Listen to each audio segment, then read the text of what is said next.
বানিয়ে নিয়েছিলাম চিকেনের বলস, সেইটার রেসিপিটি তোমাদের সাথে শেয়ার করছি।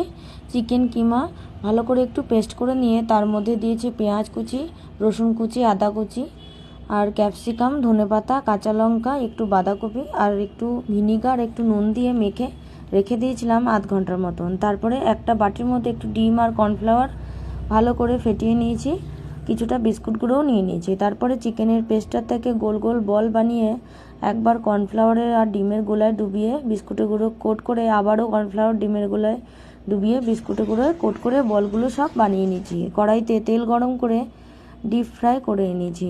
মিডিয়াম ফ্লেমে একদম লাল লাল করে ভেজে নিতে হবে, তাহলে এগুলো বেশ ভালো মুচমুচে হবে আর ভেতর থেকেও সব সেদ্ধ হয়ে যাবে। তারপর গরম গরম সার্ভ করতে হবে এই চিকেন বলসগুলি। আমি টমেটো কেচাপ আর কাসন্দির সাথে সার্ভ করেছিলাম, একটু পেঁয়াজ স্লাইস করেও কেটে নিয়েছিলাম। তোমরা চাইলে যে কোনো মেয়োনিজের টিপের সাথেও শেয়ার করতে পারো। সন্ধ্যা স্ন্যাক্সের জন্য এই রেসিপিটা একবার ট্রাই করে দেখতে পারো। আশা করি তোমাদের ভালো লাগবে।